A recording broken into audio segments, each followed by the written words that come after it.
Buen día, Ricardo, ¿cómo estás?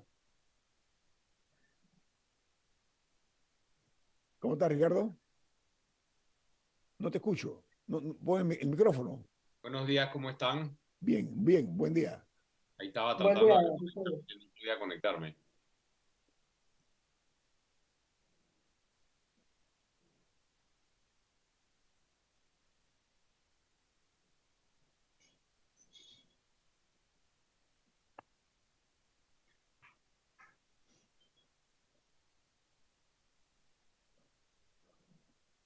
Hola, Camila. No tiene audio, Camila. Ok, sí, ahora sí. Hola. Ah,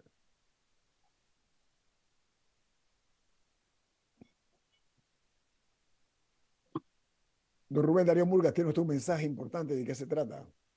Si eres jubilado o estás cerca a la jubilación, abre tu cuenta de ahorro Banismo y aprovecha los beneficios especialmente diseñados para que disfrutes del esfuerzo de toda tu vida.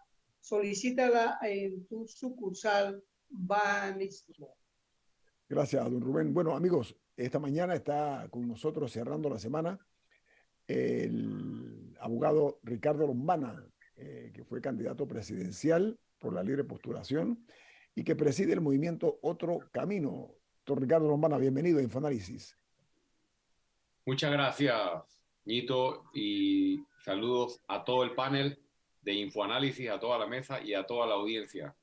Muchas gracias. Ricardo, vamos a hacer un análisis. Tú eres muy buen analista, no únicamente del tema que que te ocupa a ti, sino también verlo desde el punto de vista panorámico, ¿no? Es lo que estoy tratando de decir. Hay una situación que se presentó y que puede marcar la tónica en el camino hacia el año 2024. Hay algunas personas que buscan el espejismo más conveniente para ver las cosas. No pretendo que nosotros caigamos en esa. Pero ocurrió algo muy interesante en el caso de los resultados de las internas de cambio democrático. Eh, y nosotros no podemos obviar eso ya que te tenemos aquí, tú ejerciste aquí como analista en Infoanálisis. Ricardo, ¿cuál es tu visión acerca de estos resultados?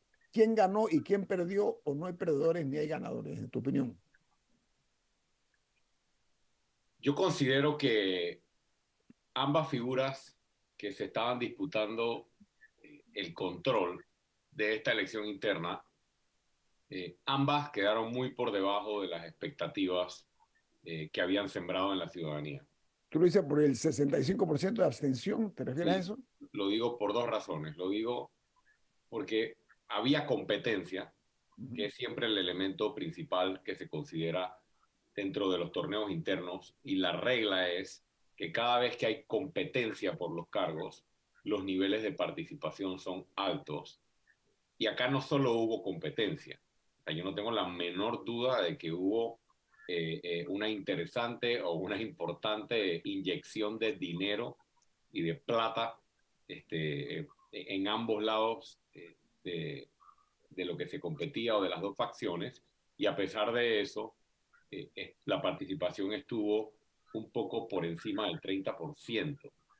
Eso, desde el punto de vista del análisis que me pides que haga, Por pone favor. de inmediato en cuestionamiento qué pasó o qué pasa con el supuesto liderazgo de ambas figuras, que se la venían disputando o venían diciendo pues que prácticamente eran los que encabezaban o los que movían a gran parte o lideraban el Partido Cambio Democrático. Eso por un lado.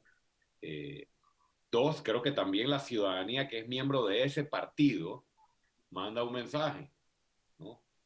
A sus propios líderes o a estas dos personas, tanto el señor Martinelli como el señor Rux, que están detrás, o si lo queremos ver, el señor Rux y a Nayisel Rosas por un lado y el señor Martinelli y la señora Yanibel Ábrego por otro, la membresía de Cambio Democrático, que es de miles de panameños, también manda un mensaje, ¿no? Con respecto a no estar conforme con esos liderazgos o con esa forma de que se viene haciendo la política en los últimos años, en las últimas administraciones, y es parte de lo que hemos venido señalando. Ese sería un primer análisis. Y un segundo análisis, ya tal vez yendo más a lo que me compete a mí como aspirante presidencial, es que el señor Martinelli, por ejemplo, se corre a robo en sus encuestas de que él va sobrado, supuestamente. Y lo que nosotros vimos en este torneo electoral no es nada ni siquiera cercano a que vaya sobrado, y empezamos a poner en cuestionamiento si realmente la ciudadanía está dispuesta a regresar al pasado, de tanta corrupción, de tanto desgobierno, de tanto irrespeto a la población, incluso violación a los derechos humanos durante su administración. Él estaría preocupado por el mensaje que se le envió durante este torneo. Ricardo, perdón, adelante. Y en el caso del señor Rux, obviamente, yo creo que él también, ¿no? Si aspira, como lo ha dicho, a liderar la alianza de los partidos tradicionales, o de quien sea vaya a estar en esa alianza, también debería reflexionar sobre estos resultados, porque me parece que no lo dejan bien parado con respecto a ese supuesto liderazgo. No, sí, el triunfo de Ana Giselle Rosas no fue contundente. Fue peleado hasta el final y creo que al final la diferencia fue algo como de 1.000 y tantos votos. O sea, ella sacó 29.000 y Nadine sacó 28.000, algo por el estilo. Así Ricardo, que sí. ninguno de los dos pudo verdaderamente Sí. No fue dar una un victoria golpe. contundente, no fue una victoria contundente. Ricardo, para cerrar este círculo que estamos ahora mismo nosotros, a ver, hay un dicho que dice que cuando alguien prende fuegos en política, lo puede quemar a ellos. Eso está comprobado, ¿no? Aquí en Panamá, en todas partes, por una parte. La otra, hay una clara polarización dentro de Cambio Democrático, al igual que en otros partidos políticos, eso es indudable. Pero hablar en este momento y esta hora de fraudes en un torneo de esta naturaleza trae la figura sombría de algo que realmente debemos erradicar del el lenguaje nuestro y de la práctica en la política, donde felizmente en las elecciones será reconocido el triunfo al ganador, inclusive cuando pierde el gobierno que siempre ha perdido en todas las elecciones históricamente contra las ofertas que le están contrariando. ¿Tú qué opinas de eso, Ricardo? Yo pienso que nosotros tenemos que cuestionarnos, y es el cuestionamiento que yo como panameño, ni siquiera como figura política me hago, como panameño, es ¿por qué nos solicitaron la transmisión extraoficial de resultados? El sistema TER del Tribunal Electoral, por más cuestionamientos que tengamos acerca del rol del tribunal, el TER precisamente existe para dar tranquilidad a la población y por ende dar tranquilidad a la estabilidad democrática que tanto se requiere cuando hay torneos internos y sobre todo elecciones generales. Porque cuando tú haces una transmisión extraoficial de resultados, muchas veces se ve una tendencia. Entonces, a mí me parece que fue un error no solicitar o no utilizar el TER, y no solo un error, yo me hago la pregunta de por qué no se solicitó la utilización del TER, porque eso es lo que permite que ante una elección cerrada y no hay TER o no habiendo TER, que ambas facciones salgan a adjudicarse el triunfo. Definitivamente con un proceso lento de recepción de actas y de conteo de actas, deja mucho que decir y deja mucha incertidumbre. No, pero Ricardo, permíteme, además de eso, siembra dudas y sospechas esta dilación que se dio en este caso en particular, ¿no? ¿Sí?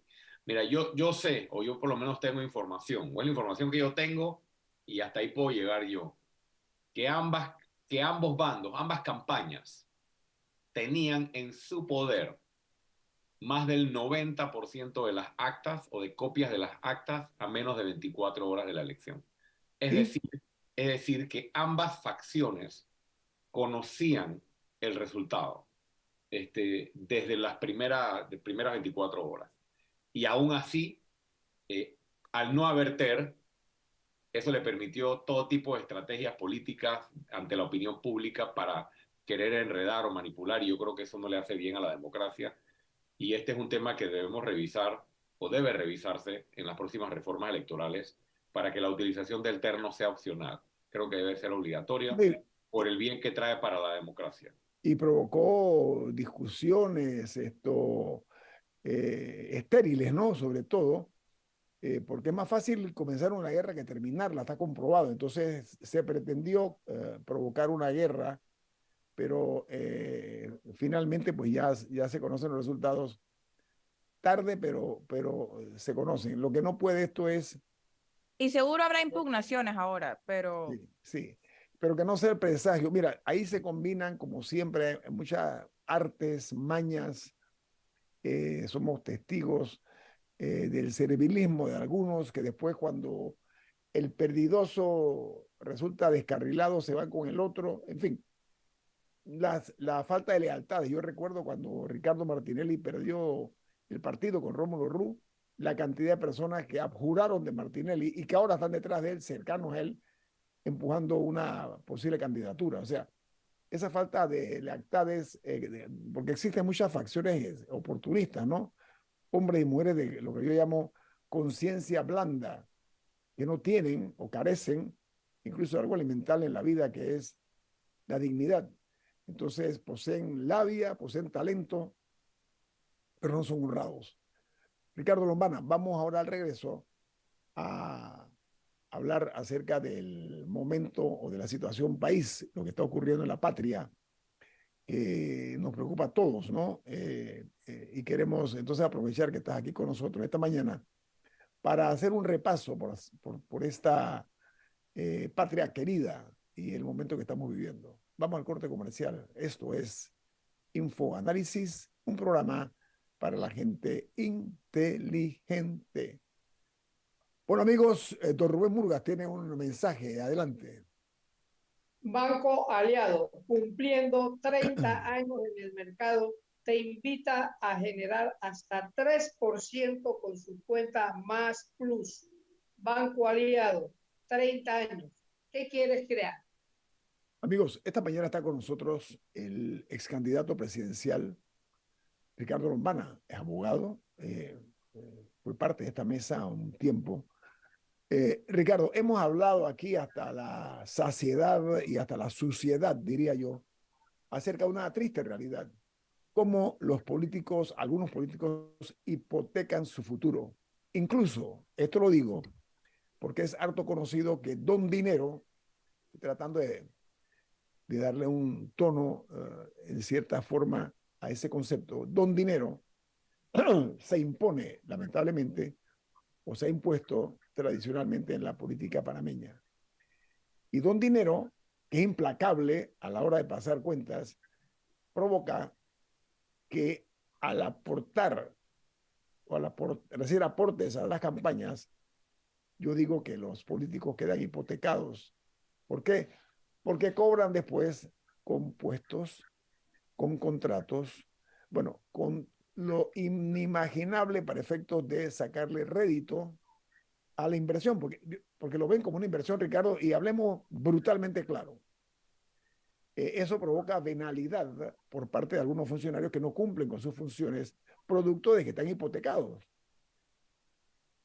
¿Qué hay que hacer para cambiar y hasta dónde Don Dinero sigue siendo el dueño y señor de lo que es el futuro de los gobernantes de este país? Bueno, yo creo que eso depende de cada proyecto político, de cada aspirante. Nosotros hablamos creo que a nosotros hablamos a través de nuestras acciones. Siempre nos ha gustado la política de acción, siempre nos ha gustado que el activismo, porque no hemos dejado de ser activistas a pesar de estar en actividad política, eh, hable por nosotros. Y la insistencia del movimiento Otro Camino y la insistencia de mi persona como ex candidato y ahora como aspirante nuevamente a la presidencia de la República, insistencia en el manejo de las donaciones de campaña y las contribuciones, tanto por esa parte como de la ausencia de métodos clientelistas en la conformación, crecimiento y organización del partido político. Me parece que son eh, acciones, líneas de acción que forman parte de nuestra visión y que por ende mandan un mensaje claro de cuál es nuestra postura con respecto a lo que mencionas. O sea, para poder aspirar a la presidencia de la República o para aspirar a gobierno, tienes que tener relación con los sectores empresariales de este país, sin duda. Pero dentro de esos sectores empresariales, y aquí es donde hay que trazar la línea, hay ciertos actores que se han acostumbrado a lo largo de los quinquenios a prácticamente controlar los hilos de la presidencia de la República y de lo que ocurre en un gobierno. Y esos hilos se han controlado muchas veces a punta de plata, a punta de dinero. Y cuando lo ves hasta ahí, tú dices, bueno, tal vez hasta ahí es manejable. Porque tú dirías, si hay que hacer ese tipo de acuerdos, bueno, ya cuando uno llega a la presidencia, uno es el que toma la decisión. No, porque no es hasta ahí. Porque es que el contrato de hipoteca al que se somete el gobernante hace que tengas que abandonar los intereses primordiales a los que se debe un presidente, que son los intereses de la población. Porque tienes primero que rendirle pleitesía y satisfacer lo que dice la letra menudo del contrato de hipoteca que firmaste. Entonces, si tú quieres ser presidente para hacer un cuadro muy bonito en la galería de presidente y que la gente le tome foto a la galería, tú puedes hacer tu contrato de hipoteca. Si tú aspiras en política a hacer transformaciones que realmente empiecen a cambiar el giro, empiecen a darle un giro, perdón, a la historia de este país, a la historia política del país, a esta población consistentemente abandonada, tiene que ser muy cuidadoso. Y ese es mi mensaje y ha sido mi mensaje para todo el sector empresarial, tanto para la gran mayoría que quieren este giro, como para otros que tal vez no están acostumbrados y siguen queriendo tener control de los presidentes. Entonces, puertas abiertas, dispuestos a conversar, dispuestos a echar este país hacia adelante, dispuestos a fomentar la libre empresa, generar riqueza, generar desarrollo, pero para beneficio de la población. Y pongo un ejemplo, porque a mí me gusta ilustrar con ejemplos. Hay ciertos sectores donde el país necesita mayor competencia, más actores económicos. Por ejemplo, digamos un par ahí, Ricardo. Medicamentos, por ejemplo. Insumos agropecuarios, por ejemplo, ¿no? Para mencionar dos. Donde la participación en competencia leal, competencia sana, ¿no? De muchos más actores, locales o internacionales, inmediatamente genera mejores precios para el consumidor y por ende tiene un impacto en el costo de la vida. Entonces,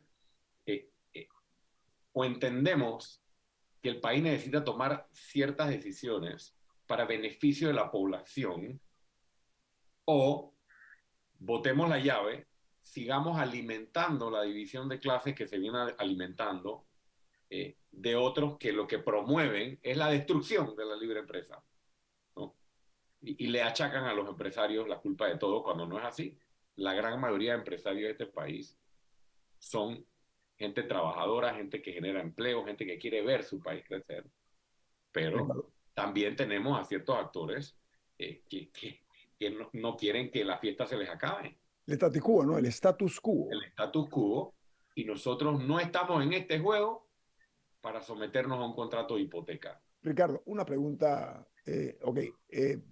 Para nosotros, en este programa, la objetividad es el eje transversal. Es lo que nos mueve. Nosotros no estamos hipotecados con nadie, con ningún partido político, ni con ningún grupo empresarial, ni mucho menos. Nos sentimos muy, muy orgullosos de practicarlo y de decirlo eventualmente, como lo estoy haciendo ahora. Pero tú y yo sabemos, Ricardo, y lo saben la gente inteligente que escucha Infoanálisis, que algunos quieren volver a los métodos arcaicos en materia de política, y tú lo sabes, ¿no? Hay personas que se creen que están Illuminati, son los Illuminati. Tú has escuchado la figura del Illuminati, no los iluminados. Pero lo que en algunas ocasiones son agentes que quieren mantener como las apariencias sostenidas con alfileres, ¿no? Cuando tú una carga pesada la sostiene con alfileres. ¿Debe primar aquí, en tu opinión, la cultura del esfuerzo o la cultura del privilegio para lograr cargos públicos? Es parte esencial de nuestro proyecto y lo venimos sosteniendo desde el día uno. Explícanos, por favor. Parte de la visión política del movimiento Otro Camino es establecer las reformas, impulsar las reformas que requiere el sistema político panameño y nuestra institucionalidad para que aquí, de una vez por todas, entendamos que debemos premiar el esfuerzo, premiar los valores, premiar la responsabilidad, en vez de estar premiando los atajos, los caminos cortos y los juegavivos. Y pongo el ejemplo. Hoy por hoy, para obtener una beca más importante que el 4,9 y el 4,8 es la carta de recomendación del diputado. Los testimonios abundan por los miles. Si no, observen mis publicaciones en redes sociales, donde expongo testimonios de jóvenes que se acercan a decirme estas cosas, y cuando lees abajo te das cuenta de los miles de testimonios de gente diciendo me pasó lo mismo acá, me pasó lo mismo así. Entonces le estamos diciendo a toda una generación de jóvenes que su esfuerzo no vale, que lo que vale es el vínculo político. Eso no hay ningún país que pueda pensar en desarrollo y en crecimiento económico y en generación de empleo. ¿Y cuál es el resultado de esto? La manipulación de la gente o de la población a partir de la necesidad. Porque entonces viene don Estado, don Gobierno, a pedir préstamos de 2.000 millones de dólares para seguir manteniendo una planilla como la única alternativa de generación de empleo para la gente. Porque lo que vale es eso y así te manipulo. Y no trabajo en premiar el esfuerzo y el crecimiento de nuestro recurso humano y de nuestra gente. Eso por un lado. Y cuando tiras esto a todo lo demás, para poder obtener una plaza de empleo, lo mismo. No, lo que vale no es tu capacidad para ejercer el cargo, ni tampoco las ganas, ni la responsabilidad, ni la disciplina, ni que llegues temprano.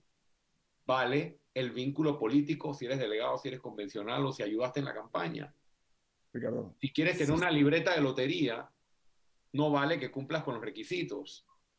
Vale que tengas vínculos con el Molirena o con el diputado Pancho Alemán y te dan una libreta de lotería. Si quieres tener un cupo de taxi para poder trabajar y llevar el pan a tu casa, no vale que llenes los requisitos o que seas trabajador. Vale que un diputado te asigne un cupo de taxi. Entonces, la situación es una situación de secuestro. O sea, la aspiración de que nuestro país trabaje basado en el esfuerzo, basado en el trabajo, basado en crear desarrollo por el mérito que cada uno puede lograr y que el Estado realmente apoye socialmente al que se queda detrás, al que necesita. Lo hemos matado y por eso yo siempre hablo de que el país no solo necesita un cambio de rumbo, sino que el país necesita entender que este sistema de secuestro al que estamos sometidos va a acabar con nuestra democracia. Ricardo, mira, en mi opinión, si Kafka viviera en Panamá en estos tiempos, sería un gran cliente de cualquier psiquiatra o de cualquier psicólogo. Difícil de entender lo que pasa en este país. Sin embargo, es un gran país, hay que reconocerlo, a pesar de los pesares. Pero lo que a mí me llama la atención, entre otras cosas, es el hecho de que no hemos superado lo que son parte de las lacras sociales, ¿no? Cómo se utiliza o cómo algunos políticos exaltan la pobreza para usarla en su beneficio, y tú lo sabes. ¿Cómo acabar con eso, Ricardo, con la pobreza que hay en el país? Yo creo que el punto de inicio es lo que estoy diciendo. Tenemos primero que fomentar la preparación de nuestra gente. Si el principal empuje, incentivo para tú poder tener tus propios ingresos, generar tu valor, crecer, formar tu familia, echar para adelante la vida. No es tu formación, sino el apoyo a un político. Aquí no podemos hablar de acabar la pobreza. Ningún país en la historia del mundo ha acabado con su pobreza a punta de subsidios o de programas sociales. Los programas sociales son escaleras son temporales, son paliativos, son asistencias sociales, que son importantes, pero ningún país de los que están allá arriba, en los rankings, en los top 10 de desarrollo humano, de riqueza de su población, lo han hecho a punta del apoyo estatal y mucho menos desde la ideología de la izquierda, ¿no? Entonces, hay que generar valor. Hay que generar valor y hay que darle el lugar que tiene la educación. Y nosotros, por eso, damos prioridad a la transformación, por ejemplo, de las instituciones de formación docente, como la Escuela Normal de Santiago, cuando Demóstenes Arosemena, que es uno de los principales centros de formación docente, entre otras cosas. Y yo vinculo este tema, y lo tengo que hacer, y gracias por la oportunidad que me das de desarrollar, con el tema de las alianzas. ¿Por qué? Porque hay gente que me critica, dice, Lombana no quiere hablar con nadie. No es que no quiero hablar con nadie, lo digo por enésima vez. Es que estas cosas que estoy mencionando son las que quieren mantener. El establishment. Claro, entonces, si yo no creo en nada de eso y si nuestro proyecto político piensa que eso es lo que nos está destruyendo, y yo empiezo a hacer cálculos políticos, aritméticos, saco el ábaco y digo, bueno, ¿qué tal si mejor sacrificamos nuestro proyecto político y nos unimos al status quo, ¿ah? Y empezamos a repartir lotería, a repartir cupo de taxi, a repartir esto se lo damos al otro y así sumamos 2% y así sumamos 4% y me convierto en parte del problema? Por eso nuestro mensaje es claro. Estamos dispuestos a seguir conversando siempre con todos los grupos de los partidos tradicionales que entiendan que esta realidad tiene que cambiar, y hay muchísimos, ¿no? Pero mientras se mantenga la postura, ¿no? de que hay que repartir notarías para poder hacer alianzas, y que ese reparto de notarías es lo que le quita el pan al pueblo, no vamos a estar de acuerdo. Y allí va nuestro punto, y por eso nuestra conversación es con quienes están o comparten esta visión. Ricardo, vamos a un corte comercial. Al regreso, te voy a invitar a que hablemos otro tema que debe ser de interés de todos. Así que viene más aquí en Info Análisis. Este es un programa para la gente inteligente. Don Rubén, ¿cuál es la noticia que tiene usted? Adelante. Bueno, y es que el confort de un Ford se siente. Aprovecha las últimas unidades de la Ford Explorer y disfruta la carretera con la seguridad, desempeño, tecnología y respaldo que te da distribuidora David Ford. Visítanos en Transísmica, Chitré y David, o llámalos al 299-9333. 299-93. Tenemos hoy el gusto de contar como invitado al ex candidato presidencial o ex candidato a la presidencia de la República, Ricardo Lombana. Y actual aspirante. Y aspirante también, Camila. Todos conocemos ya su trayectoria desde la elección pasada y el proyecto que tenía para la presidencia. Sin embargo, hay muchos problemas del país que se resuelven o que deberían poder resolverse a nivel local. ¿Cuál es un poco el plan del movimiento Otro Camino para impactar localmente? O sea, ¿tienen algo estructurado en ese sentido? Sí, puedo hacer mención de dos cosas.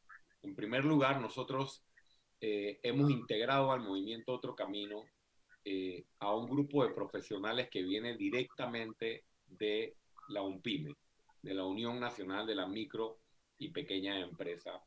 Y esta integración ha sido precisamente buscando la elaboración de un plan para los gobiernos locales.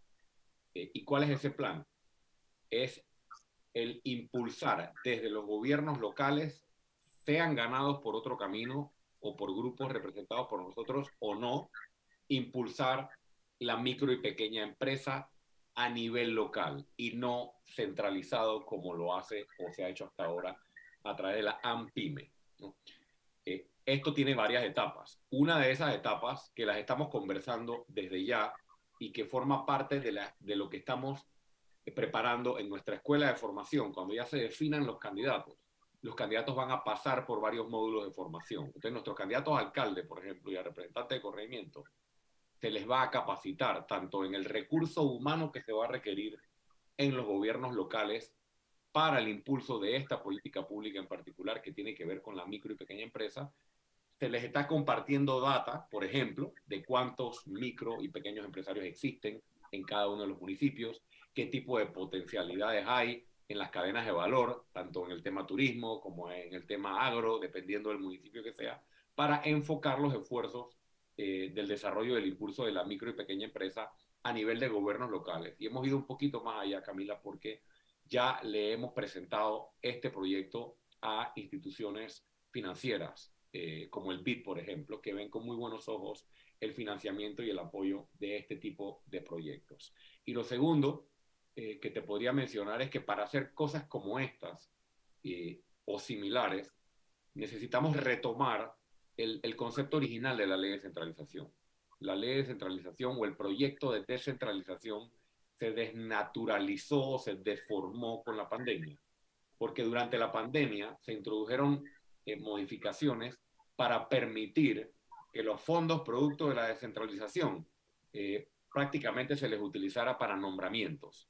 Como hay una época de crisis económica y crisis social, se flexibilizó la utilización de los fondos de descentralización y se desvió un poco el objetivo del programa. Necesitamos retomar los porcentajes originales y, a pesar de que sí necesita recursos humanos a nivel de gobiernos locales, retomar la transferencia de fondos tanto para la inversión en infraestructura como para la formación de recursos humanos y otros rubros importantes para el impulso de planes que la población necesita a nivel de gobiernos locales. Ricardo, la Asamblea Nacional anunció ayer que el próximo jueves van a dar inicio a lo que es la discusión en primer debate del proyecto de ley 625, el cual se refiere a la ley de extensión de dominio que tanto ha sido evitado.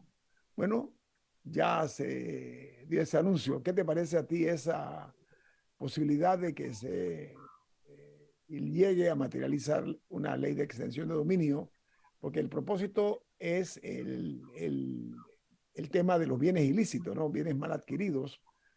Y eso, por supuesto, puede, por decirlo menos, rozar a muchos en este país. ¿Qué opina usted?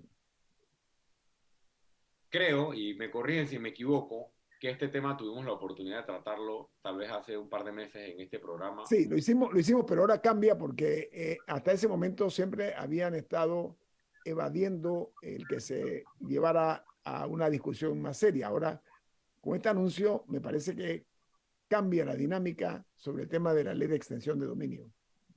Mira, en primer lugar, consideramos necesario el debate de este proyecto y consideramos necesario, y lo digo claramente, que el país tenga y cuente con esta herramienta legal, específicamente la ley de extinción de dominio.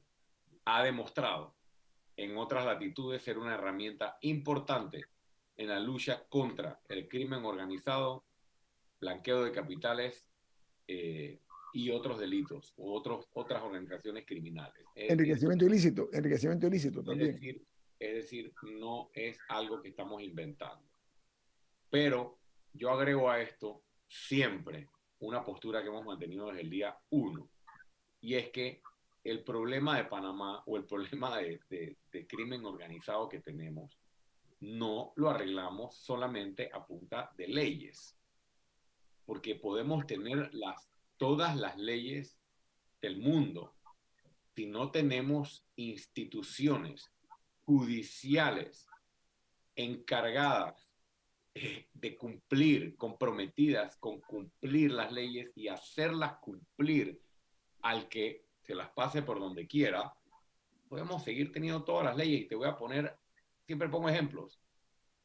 La Constitución de la República prohíbe que los diputados de la República tengan negocios con el Estado. Eso está prohibido. Y aquí los diputados tienen concesiones de extracción de materiales o minerales, o material, pues. Aquí los diputados tienen emisoras que son concesiones. Aquí los diputados tienen todo tipo de negocio, de manera directa o indirecta, con el Estado. Y a través de eso se enriquecen. Y eso pasa todos los días, con una constitución que lo prohíbe. Los ejemplos abundarían. Aquí tenemos una ley de enriquecimiento justificado. Usted sabe la cantidad de gente que en este país no puede justificar la riqueza que tiene. O sea, los delitos ocurren todos los días frente a los ojos de las instituciones. Entonces, si queremos tener una ley de extinción de dominio para poner un gancho o para poder complacer o que los Estados Unidos de América o que la comunidad internacional esté tranquila de que Panamá ya tiene el mecanismo, perfecto. Podemos poner ese gancho y podemos seguir poniendo todos los ganchos a las leyes que tenemos que aprobar. Mientras aquí la justicia, los órganos de control, de fiscalización, no cumplan con su rol, que es hacer cumplir la ley a quien debe cumplirla, podemos seguir pasando leyes y entreteniendo a la población con discusiones de leyes y no hay compromiso. Esa es la Ricardo, Ahora, Ricardo, ¿tiene Panamá una cultura de ley? O sea, lo pregunto no solamente a nivel de las autoridades, sino una persona común y corriente. O sea, nosotros existe ese apego por seguir las reglas y la ley en ese sentido, o nos gusta que las leyes apliquen para los demás, pero no para nosotros. 2 minutos, Ricardo, que tenemos que irnos. Yo creo que es una excelente pregunta y yo creo que hay dos tipos de ciudadanos. O sea, los que les gusta vivir sin ley y están acostumbrados y los que no. Y yo creo que tenemos que aspirar para ser un país desarrollado, de riqueza para todos, porque cuando hay reglas que todos cumplimos y todos competimos en la misma cancha, nos trae beneficios para todos. Entonces tenemos que cambiarlo, tenemos que empezar a transformarlo. O sea, en la Autoridad del Canal de Panamá se cumplen las normas. Ya no es solo cuando estaban los gringos, que cuando ibas a la zona del canal, no. En la Autoridad del Canal de Panamá se cumplen las normas. En la Autoridad del Canal de Panamá hay procedimientos. En la Autoridad del Canal de Panamá no se reparten los cupos solamente porque apoyaste o porque eres convencional de un partido. O sea, y eso no es en Singapur ni en Finlandia. Entonces, sí, hay un tema cultural, Camila, es inevitable, no se puede esconder que existe este tema cultural, pero no puede ser el reconocimiento de este problema cultural la razón por la que digamos, bueno, es que no podemos cambiarlo, o como todos estamos en esto, esto nos está destruyendo, y precisamente parte del proyecto político que planteamos es empezar a creer en la institucionalidad y creer en las reglas para poder realmente tener una convivencia pacífica y mejor crecimiento, desarrollo y riqueza para todos. Ricardo Lombana, gracias por estar esta mañana en Infoanálisis. Se aprecian sus comentarios. Gracias a ustedes por invitarme, como siempre. Suerte en su misión que ha emprendido.